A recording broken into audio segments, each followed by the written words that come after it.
विचार करा, काही वर्षांनी तुम्ही वीकेंडला फिरायला म्हणून चंद्रावर गेलाय किंवा मंगळावर गेलाय, किंवा समजा तुम्ही एखाद्या निर्जन बेटावर गेलाय आणि तिथेही तुमच्या मोबाईलला फुल रेंज आहे, किंवा तुम्हाला मित्रांना सांगता येईल की माझ्या अंगठीतला जो खडा आहे ना तो परग्रहावरचा आहे बरं का. पण अशा स्वप्नवत वाटणाऱ्या गोष्टी प्रत्यक्षात येतात? हो, येतात. कारण फार मागे जाऊ नका, पण साधारण 80च्या दशकात आपल्याला मोबाईल असलेल्यांचं केवढं अप्रूप वाटायचं. आणि तेव्हा काही लोक म्हणायची की काही दिवसांनी अगदी भिकाऱ्यांकडेही मोबाईल असेल. तेव्हा किती आश्चर्य वाटायचं, पण आज ते तसंच झालंय. या व्हिडिओच्या माध्यमातून फक्त 3 मुद्द्यातून आपण हे समजून घेणार आहोत की नेमकं काय घडतंय या अंतराळाच्या जगात. पहिला मुद्दा, सध्या अंतराळ क्षेत्रात काय काम सुरू आहे. सध्या कंपन्यांच्या माध्यमातून पृथ्वीच्या खालच्या कक्षेत हजारो छोट्या उपग्रहांचं जाळं पसरवलं जातंय. सॅटेलाइट थेट तुमच्या मोबाईल नेटवर्कशी जोडण्याचं काम अंतिम टप्प्यात आहे. यामुळे जगात कुठेही, म्हणजे नद्या, डोंगर, जंगलातही मोबाईलला थेट सॅटेलाइट थ्रू इंटरनेट मिळू शकणार आहे. म्हणजे अगदी तुम्ही एखाद्या मानव वस्ती नसलेल्या बर्फाळ प्रदेशात अडकलात तरी तुमच्या मोबाईलला फुल रेंज असेल. पण केवळ चंद्रावर जाणं एवढाच या कंपन्यांचा उद्देश नसून तिथे मानवी वस्ती स्थापन करणं, चंद्रावर इंटरनेट, पाणी शोधणं आणि तिथे खाणकाम करणं यावर सुद्धा काम सुरू आहे.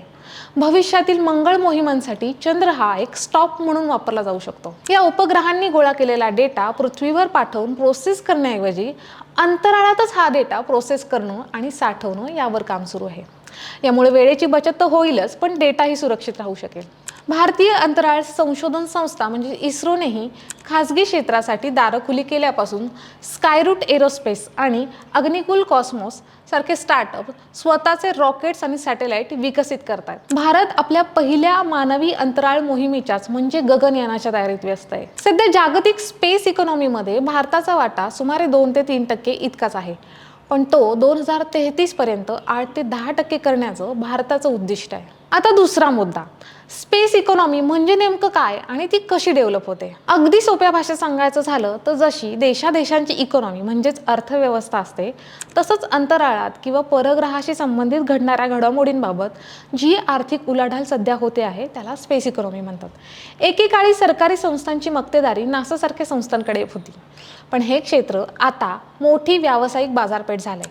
सध्या जागतिक स्पेस इकॉनॉमीचा आकार सुमारे $626 अब्ज पेक्षाही जास्त आहे आणि 2035 पर्यंत तो 1.8 ट्रिलियन पर्यंत पोहोचण्याचा अंदाज आहे. पूर्वी अंतराळात उपग्रह पाठवणं हे प्रचंड महाग होतं, पण स्पेसएक्सच्या पुन्हा वापरता येण्याजोग्या रॉकेट्समुळे अंतराळात वजन वाहून नेण्याचा खर्च कमालीचा कमी झाला आहे.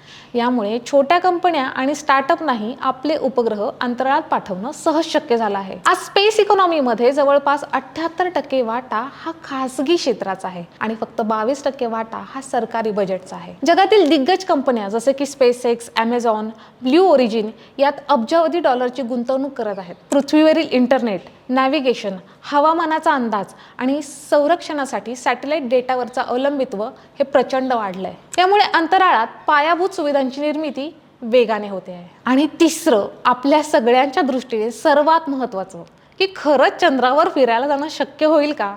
जगभरात सध्या पृथ्वीच्या कक्षेच्या पलीकडे चंद्रावर पर्यटनासाठी प्रत्यक्ष करार आणि तिकिटाची विक्री सुरू झाली असून स्पेसएक्स कंपनीने अब्जाधीश डेनिस टिटो यांच्यासारख्या खासगी ग्राहकांचे चंद्राभोवती फेरी मारण्यासाठीचे अधिकृत बुकिंग सुद्धा केले आहे. तसेच नासाने चंद्रावर मानवाला उतरण्यासाठी स्पेसएक्स आणि ब्ल्यू ओरिजिन या खासगी कंपन्यांना अधिकृत कॉन्ट्रॅक्ट दिली आहे, ज्या तंत्रज्ञानाचा वापर पुढे पर्यटनासाठी करण्यात येणार आहे. सध्या प्रत्यक्ष पातळीवर ब्ल्यू ओरिजिन आणि व्हर्जिन गॅलेक्टिक्स या कंपन्या करोडो रुपयांचे तिकीट विकून पर्यटकांना पृथ्वीच्या कक्षेपर्यंत यशस्वी नेत आहेत. हे सगळं बऱ्यापैकी मोठ्या प्रमाणात घडवून आणणाऱ्या इलॉन मस्क बद्दल शास्त्रज्ञांमध्ये मात्र मतमतांतर आहे. पण काही शास्त्रज्ञ असंही म्हणतात की कोणताही मोठा शोध जेव्हा लागतो किंवा क्रांती होते तेव्हा त्या व्यक्तीला साधारण 2%च फायदा होतो, पण 98% फायदा हा सामान्य जनतेला होतो.